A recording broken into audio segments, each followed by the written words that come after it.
been around and know what I'm saying. So it's not a fan base, man. You know, look at club. You know what I mean? You either with it or you're not with it. Here's to the story and big up yours. Now, today we're going to talk about the fact that some parents impose religion on their children. Now, remember, religion, in my mind, is an adult choice. And for generations, parents have been deciding exactly what kind of religious practices their children should take on. I think that you have a responsibility to teach morality, to put rules in your household, to decide what kind of behavior you accept from your children, and even their friends group. But when it comes on to religious practices, I really think that sometimes imposing this kind of thing on children is a little bit too much for them to manage. And truth is, I don't think they even understand the implications of what you've chained them to. So let's say your child at 6, 7 years old finds themselves having a Christmas party, class party at school. You decide that because of what you've imposed on them, they can't participate in anything for Christmas, they can't give gifts, they can't accept gifts. The Christmas tree is a kind of thing that's out. Literally, at that age, if you ask them to explain what kind of religion they're a part of, they really don't have the knowledge, the experience, but they just know that, okay, they now need to be the standout. They can't participate. At 6, 7 years old, hey, is that really and truly a fair kind of way for children to live? Let's talk about an even better part. When you have a child who, let's say, 10, 11 years old, whatever age, this is the star athlete of the school, the star footballer, but can't practice on a Friday evening, worse, can't go practice or any match on a Saturday. I'm saying, you're supposed to be the person who is encouraging your child to become the best they can be. And you say, because of your religious beliefs that you've imposed on them, this is the way they're supposed to live. So, in many ways, you're kind of using religion to separate your children from a childlike experience, a mature experience, a growing experience, a living experience that you as an adult decided to make. I don't know that that's necessarily fair. Let's talk about the fact that you want to determine that a child at 6 years old is Rastafarian. No, man, you are Rastafarian. And your children live under Rastafari liberty.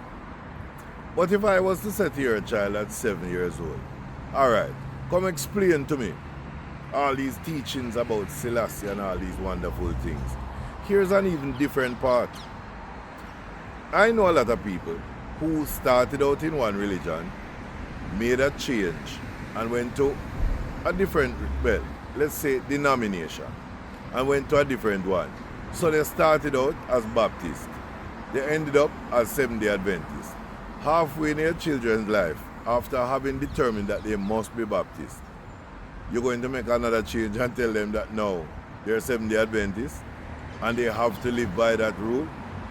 Why not grow your children in the way they should be, and when they become adults, they will not depart from it. Remember, at that point, they are free to make some choices, some informed choices, some religious choices.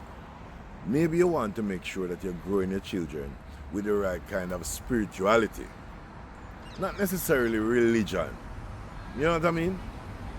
Let's face it, you might decide that because you've been chained for all your life to the dictates of your own parents and your grandparents and how you grew up, you believe for some reason that maybe, just maybe, your own children should be subjected to it. After all, if you went through it, ain't nothing wrong if they go through it.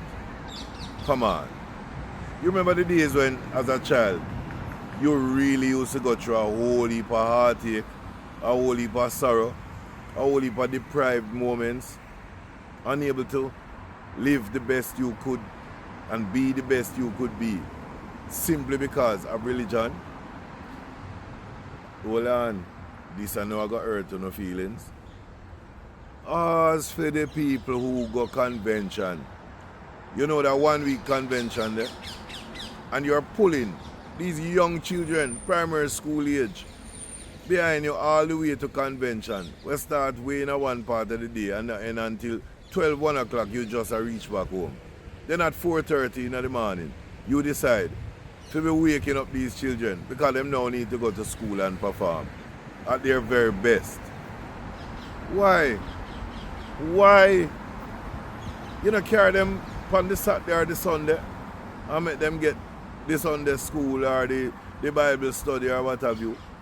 Why are you subjecting them as children to go through the same kind of lifestyle that you want to go through as an adult? What? You have a fear that if you don't put them through this, that they're not going to be raised in the church or in church-like ways? I don't understand it. I think it's a little bit unfair. And as far as I'm concerned, why? That's really what I want to know. Why? That's all. Because so many things belong in the adult sphere.